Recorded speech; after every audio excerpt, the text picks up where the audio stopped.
Hello, my name is Jenny Archer and I am the librarian here at Carl Sandburg College. Welcome to our library's workshop, Google Does Not Equal Research. We're very happy that you're joining us today.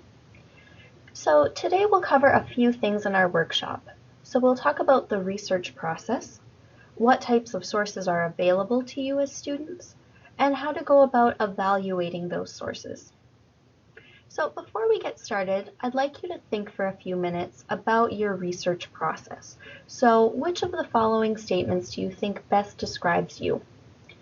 So do you jump right into your research? Do you pick a topic and instantly start Googling? You might try other sources if you don't find what you need through Google. Or do you make a plan? Do you spend a lot of time refining your topic and deciding what kind of information you need and where you can find it before searching? Or are you a hybrid of those two? You tend to do some casual searching to see what's available, then you commit to a topic, and once you know that your topic is going to work for you, you probably make a research plan and figure out where you want to search and what exactly you need.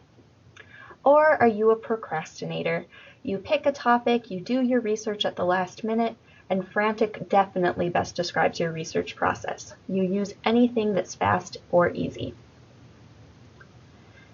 So when you do research, it's important to think about how you work, what your workflow is, how you plan it out, because that can help you make a plan so you know where to search and what sources you need.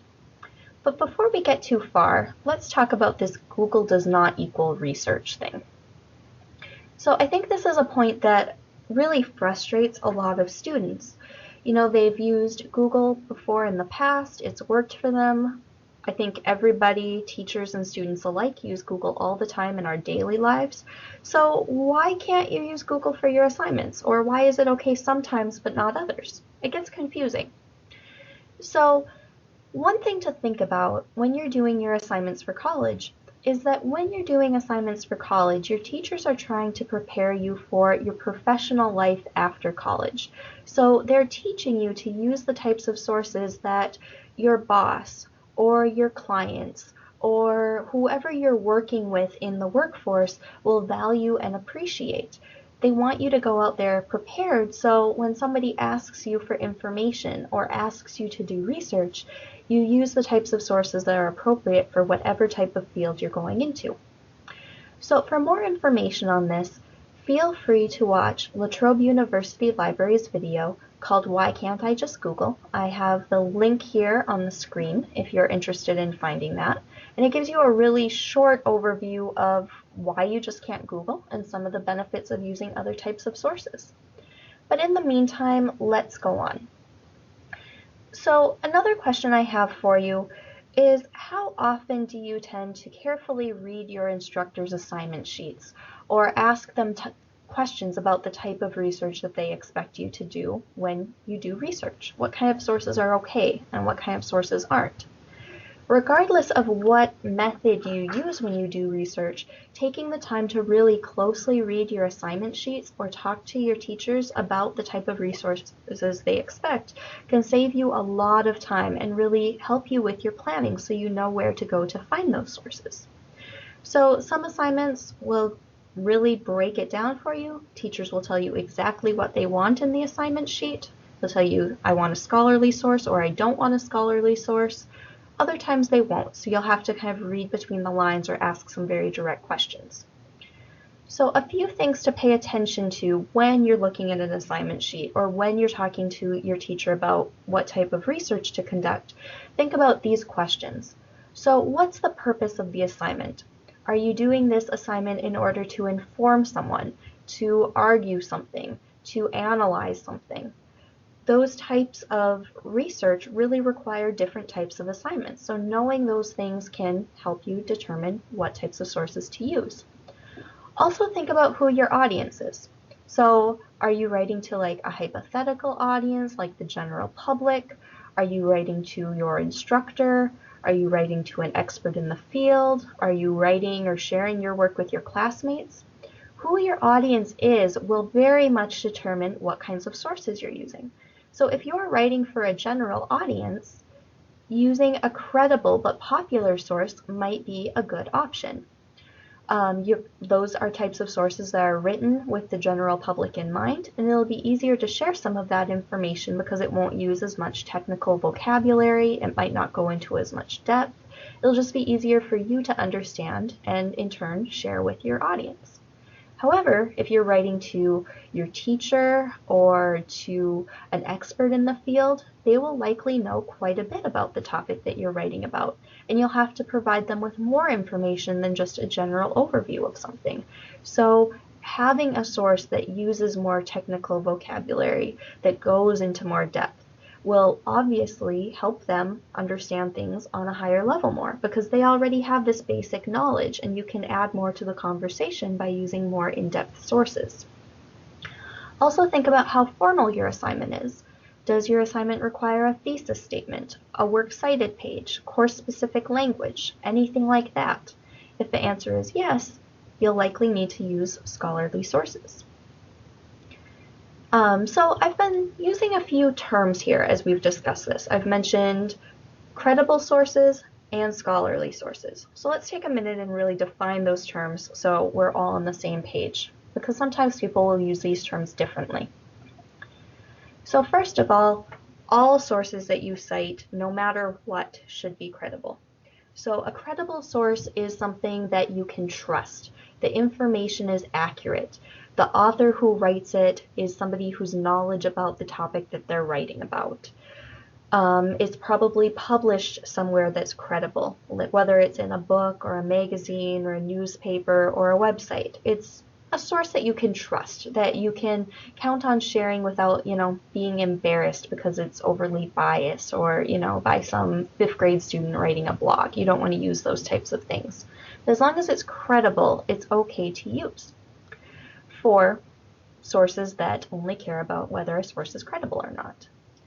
However, we also have this scholarly source idea. And here's the main thing. All scholarly sources are credible, but not all credible sources are scholarly. So scholarly sources tend to have the following traits. They tend to be long, usually 10 pages or longer. That's a general rule, but there are some exceptions. They tend to use formal language.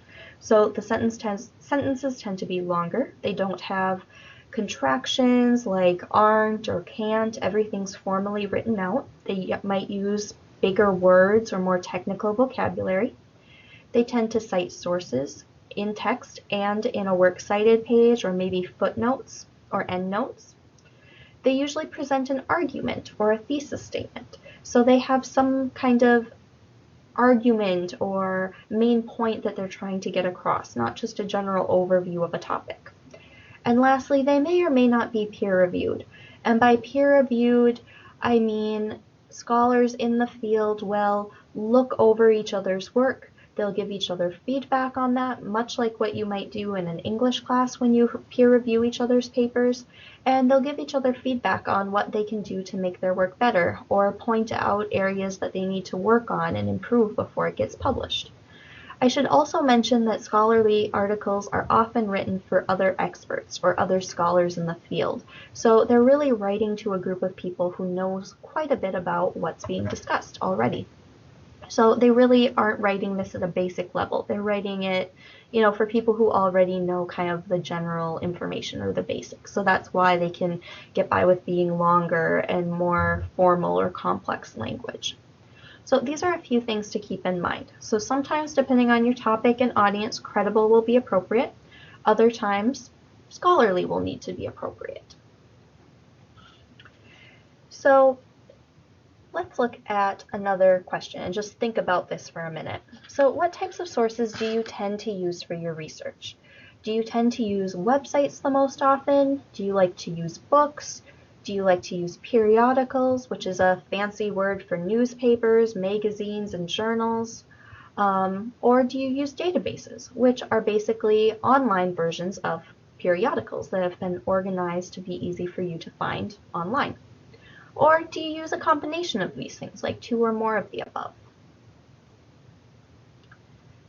So when we talk about source use, there are some broad categories that we can use. You have all sorts of options for you as students or to you as students. And sometimes one source will be better than another, or sometimes any of these might be appropriate depending on your assignment. So the broad categories of sources are print sources and electronic sources. So under print, we have books and we have periodicals. So let's talk about a couple different types of books. So first of all, we have trade books. And trade books are probably pretty familiar to you as students. Trade books might be things like cookbooks, like I have the Panera Bread cookbook right here. So just, types of books that you have around your house. They might give you instructions on how to do something, like a do-it-yourself guide. They might be books that you would read for fun.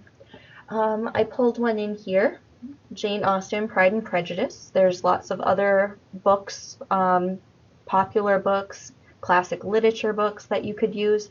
Sometimes trade publications like Pride and Prejudice might even be a primary source for one of your assignments, like if you are going to read and write an analysis of a book for an English class, for example. So sometimes you will use trade publications as a source. And then we have other kinds of trade books, like this one, Stiff by Mary Roach, is about the curious lives of human cadavers. This would be considered readable or popular nonfiction. And the thing about this book is she cites a lot of sources. She's always telling us where she's gotten her information, and she does a lot of research to come up with this information. She reads a lot of books, she interviews a lot of people in the field. In the end of the book, she even has a fairly extensive bibliography or works cited page. But this isn't a scholarly book. If we were to look through it and read it, we would see that she uses a lot of really popular language. It's really readable to the general public. So this might be a good example of a book that you could use for a speech to provide information and a source, but you probably wouldn't want to use it as a scholarly source for a mortuary science class, for example. So sometimes a source might be perfectly good, but it's just a matter of what it's appropriate for based on the criteria given to you in your assignment. So that's basically what trade books are all about. Some of them might be credible, some of them might not be, depending on, the topic and what it's about and who's written it, but there's really a wide range of things out there, and you've probably read many, many trade books in your day. So the next type of source up there is scholarly, and scholarly books tend to be more academic in nature. Here's one that would probably work well for an English class, The Student Companion to George Orwell. These articles or chapters tend to be longer. They might be a little bit more focused, like this one has some background information, Becoming Orwell. It has information about his education, has things about things that he has written. It has a long bibliography in the back. It has an index so you can look up information. So all sorts of information that help us either read portions of the book or read it from cover to cover. And again, these articles are a little bit longer, they cite sources, and it's written by someone who's an expert in the field. So that's one example of a scholarly book. Another one is something like presidential primaries and nominations. So if you were taking like a political science class and wanted to know more about primaries and nominations, this would be a good source. And again, the articles or the chapters in it are a little bit longer, and it cites sources and notes and things like that, so we always know where the information's coming from. I should mention, as far as scholarly books go, there's a variety. Sometimes you'll find scholarly books that are like an anthology or a collection of articles that are written on a specific topic and put together in book form. Other times you might have a book that just has like a lot of chapters written by one person that kind of continue on each other or are separate aspects of one topic. So scholarly books can kind of arrange in how they're put together. Then we have educational books. So you're also pretty familiar with educational books. So these are things like textbooks. So Nutrition, Concepts, and Controversies is one that you might use for like a nursing or nutrition class. If we open it up, we see a lot of pictures and tables and visuals. And textbooks are written for a general audience. So they're really written to help people who maybe don't understand a topic understand it better. So they might ask you questions, they might have kind of worksheets or things like that in the back of the book.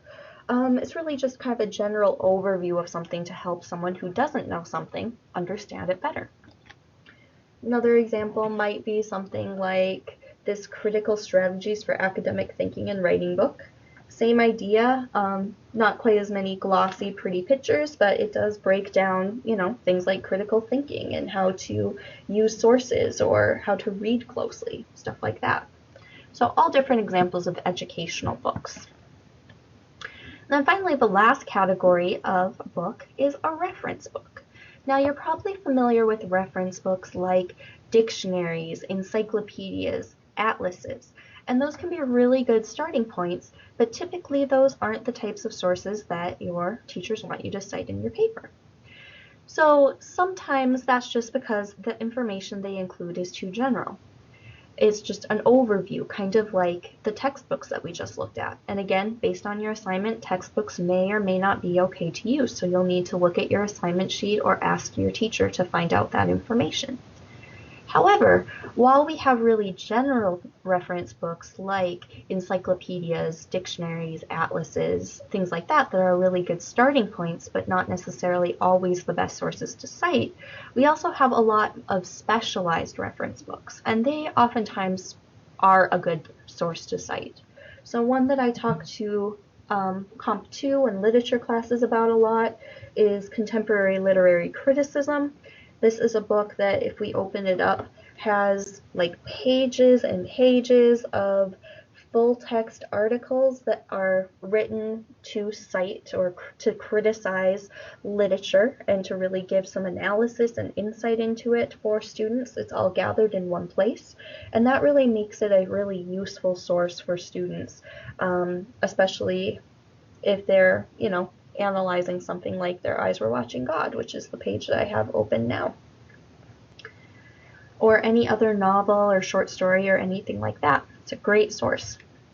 Others that we have something like Abortion in the United States. So that's a very focused reference book that will go into a topic like abortion in a great deal of detail, and probably, if we look at it, it'll probably, it has its background in history, problems, controversies, and solutions, a worldwide perspective, a long list of biographical sketches, data and background documents, and a dictionary of organizations and resources. So this goes into quite a bit of detail. It's not just going to give you a definition or an overview. It'll give you information from a wide variety of viewpoints and issues regarding this topic.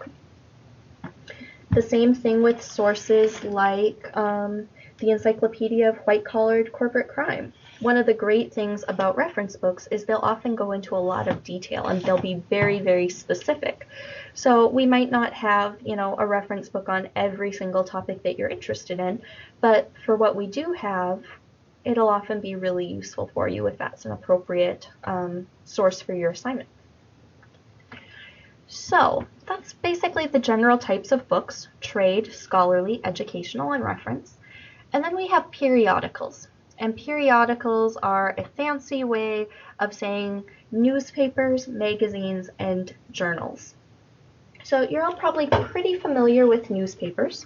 Newspapers can be local, they can be national, they can be international in scope.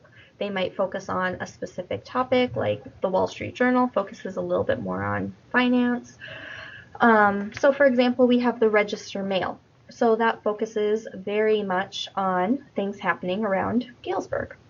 So this would be a really great source if you're interested in something that's happening in Galesburg. You might not find some of that information in other places. We also have newspapers like USA Today, and that has a little bit broader or more of a national focus. So again, something to think about. Now, newspapers are credible sources. They're written by reporters who are often assigned a specific topic or a specific beat to cover. So they tend to know a lot about what's going on within their specific area that they write about. They have editors at the newspaper that read through, that fact check, that make sure that information is accurate. However, newspapers are also written for the general public. So they're written for a really broad range of people who may or may not know a lot about it. So a lot of the information they have is more general. They also, while newspapers can come out in different frequencies, some come out every day, some come out once a week, some come out every other week or a couple times a week. Most of the time they report on ongoing topics. So things that are developing, things that are happening now. So because of that, each article might not go very in-depth into a story because it's still happening. So that's something to consider. And for that reason, most newspapers, while they're credible, aren't considered scholarly. So after newspapers, we have magazines. And again, we have a few different categories of magazines. We have things like recreational magazines, like People or Redbook or Esquire, things like that. And again, they go through an editorial process. They have writers who write about specific topics who are knowledgeable about them. They have, the editor who looks them over. So they can be credible, but they might not necessarily be scholarly. So if I was looking at People magazine and I was interested in doing something related to like reality TV, this information about the Kardashians might be kind of interesting to me. It might even be a pretty valid source if I needed to use popular, credible sources. However, it might not be a good source if I was doing research on Ebola or on, a literature paper or something like that. Because if I was doing a literature paper, it wouldn't be considered scholarly.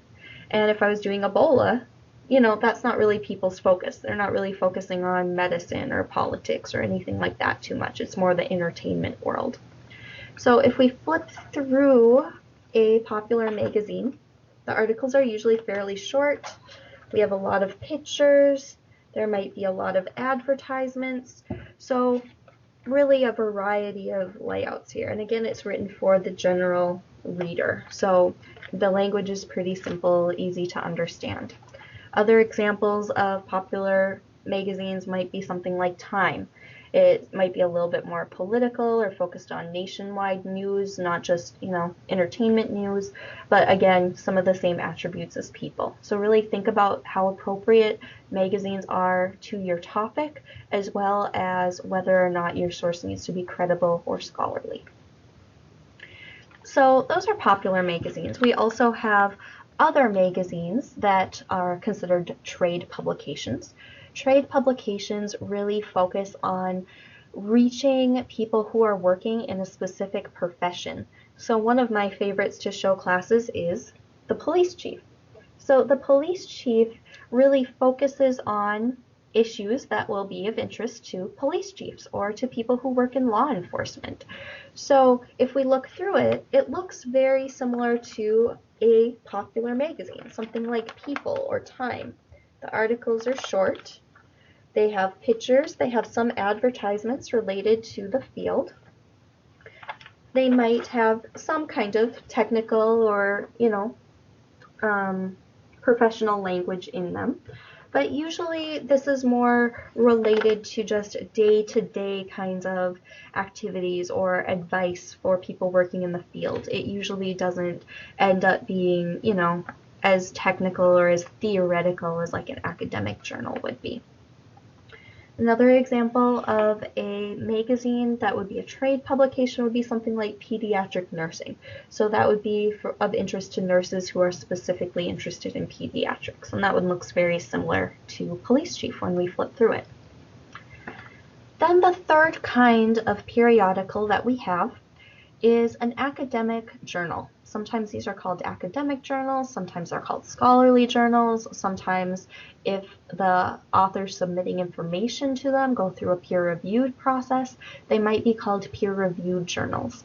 So an example of this would be Teaching English in the Two-Year College.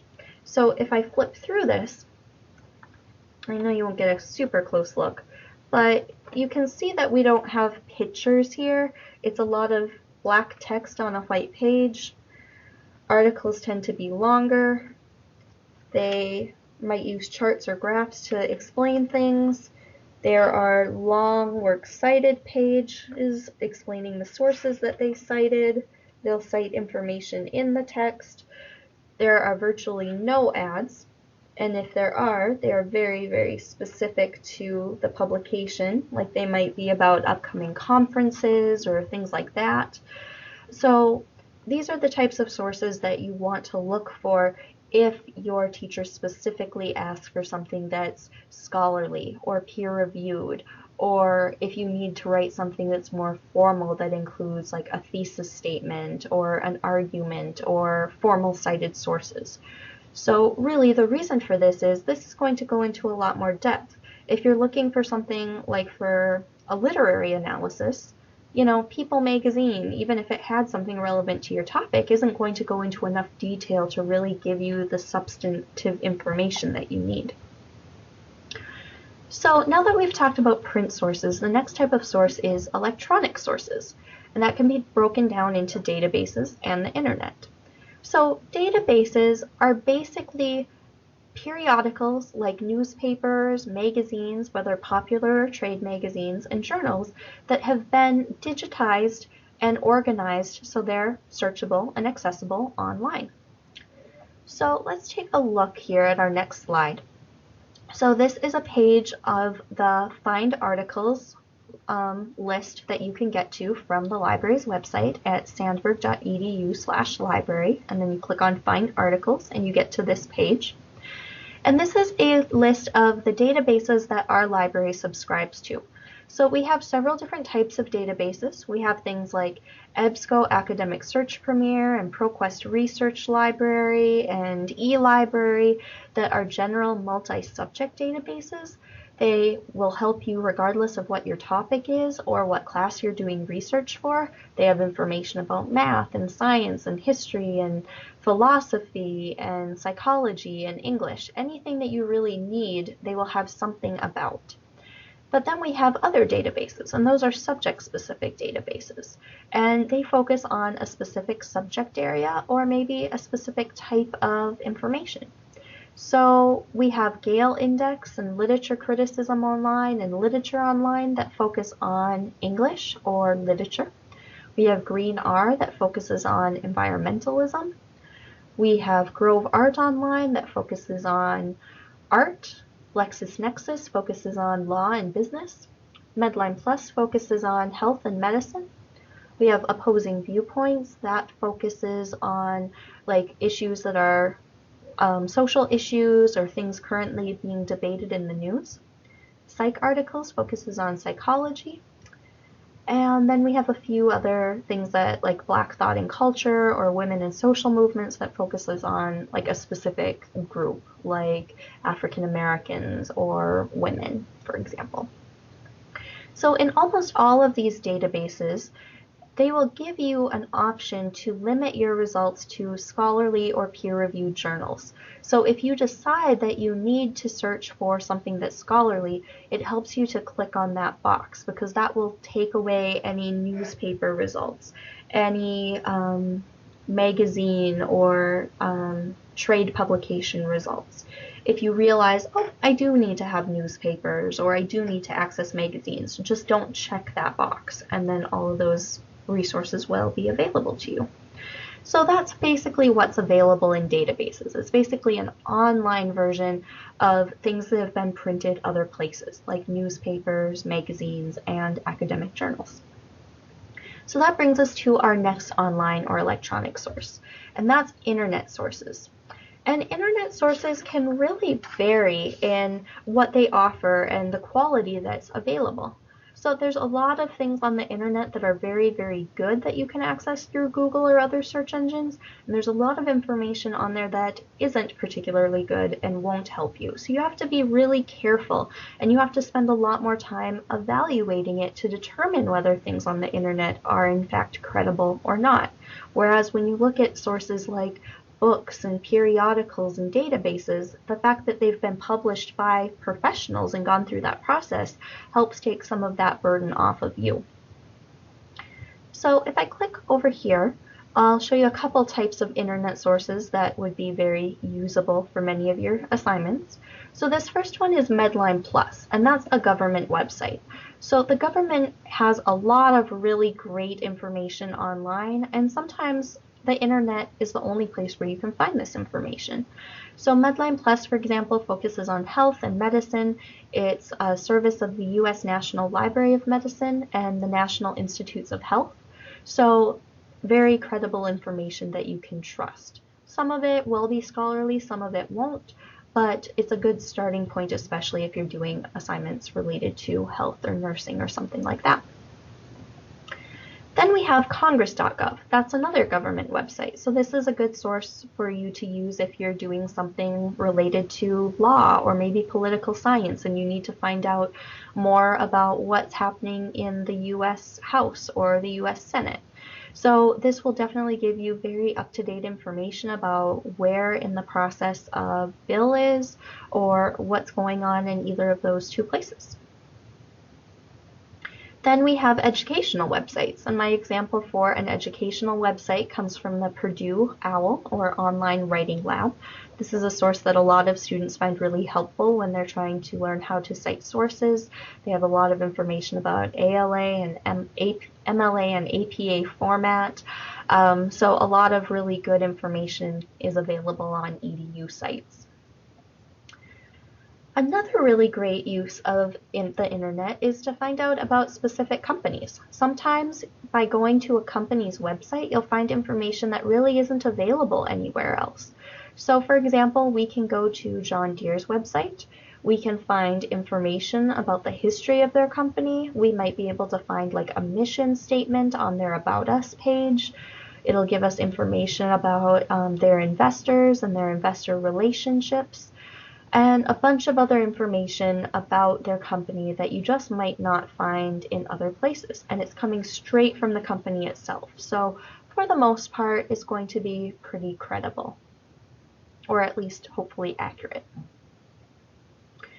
And then the last type of source is a .org source, so an organization sharing information about themselves. So that's kind of an organization equivalent of a .com website like John Deere or a company website.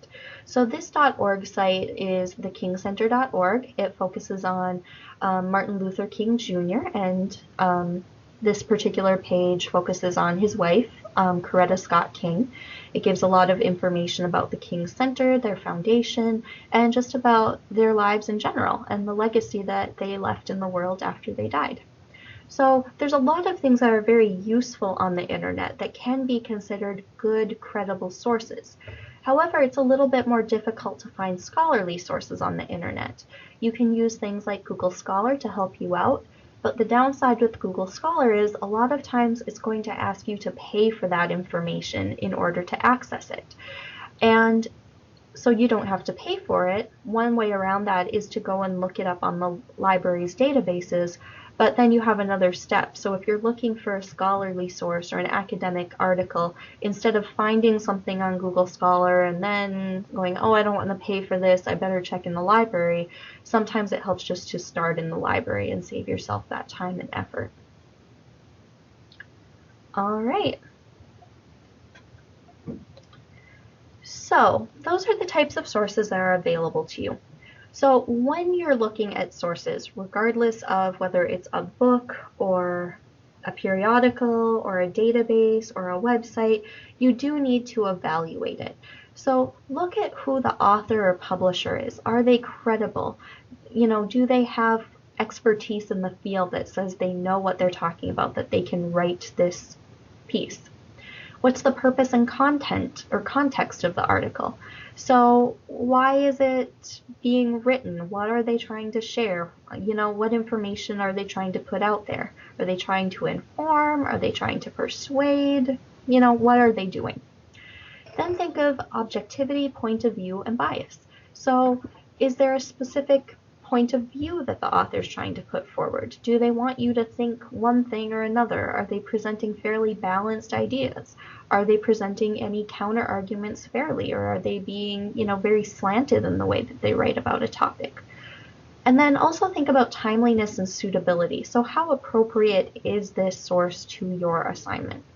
So sometimes as far as timeliness goes, things can vary a lot.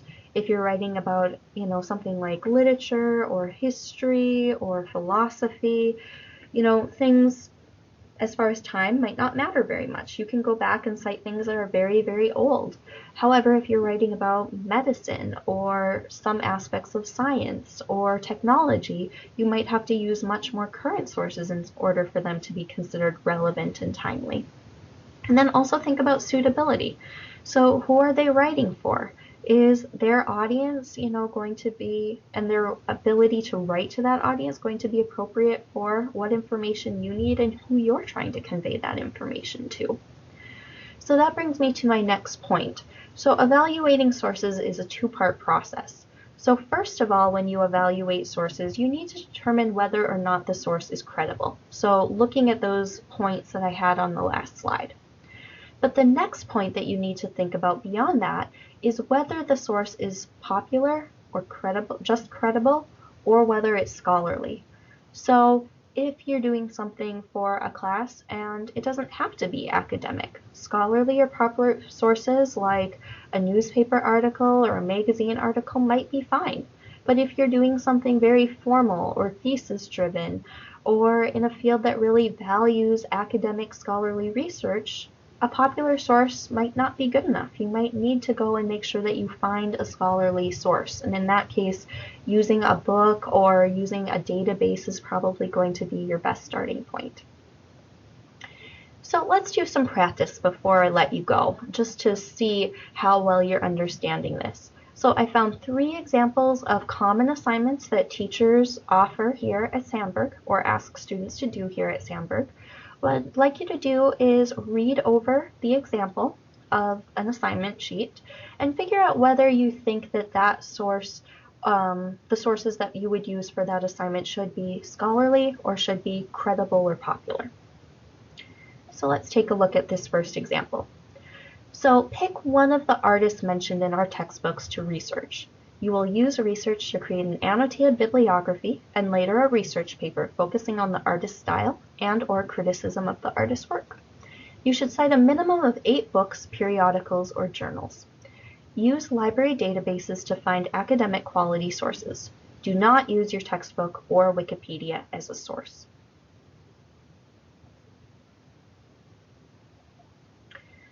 So, do you think that you should use a popular source for this assignment or a scholarly source for this assignment?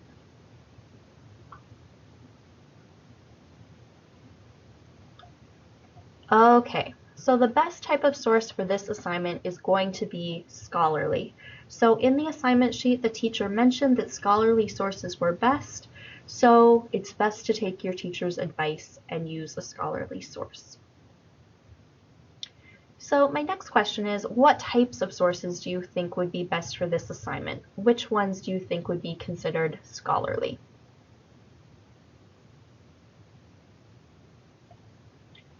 Okay, so the best scholarly sources are going to be scholarly books and peer-reviewed journals. So both of those types of sources will be written for experts in the field.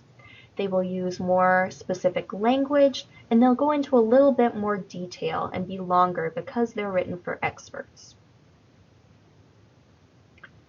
All right, so let's try another one. So the second assignment sheet scenario is prepare a 7 to 10 minute expository speech. Your goal is to help your classmates, who may or may not be familiar with your topic, understand your topic in the time given period. Research your topic and use the information in your speech.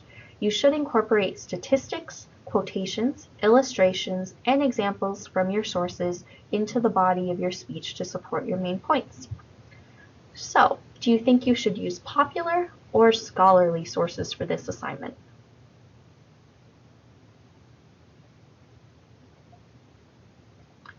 All right, so the best types of sources here are popular.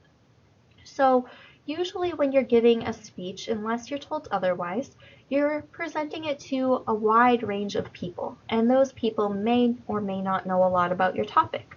So the best bet is to really use sources that are written for the general public to understand. So things that are popular.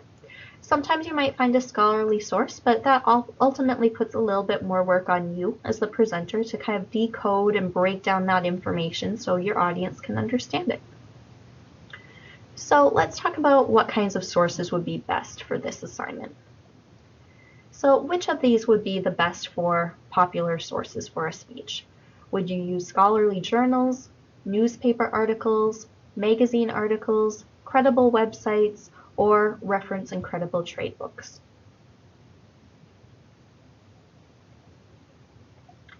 All right, so newspaper articles, magazine articles, credible websites, and reference and credible trade books would all work very well.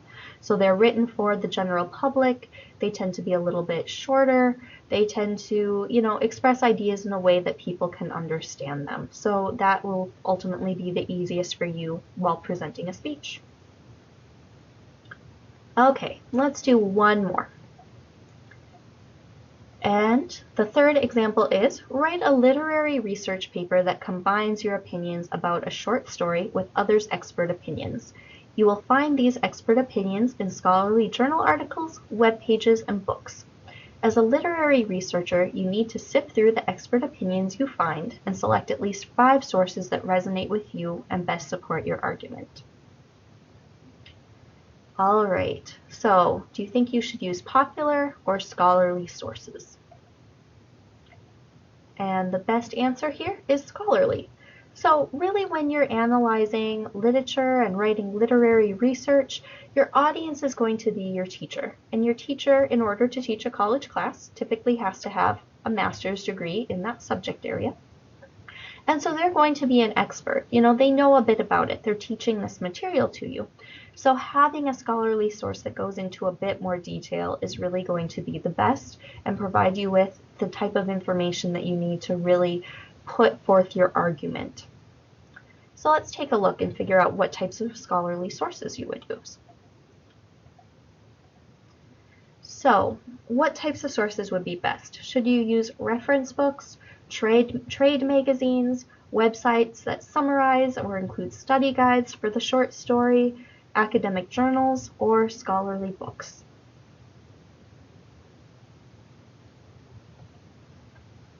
All right, and the best answers are using reference books, things like contemporary literary criticism that I showed you a little bit ago, using academic journals, whether you find them in print or find them in a database, or using scholarly books that include critical analyses of a text, or that include, just kind of a general analysis or overview of it that goes into a bit of depth and cite sources.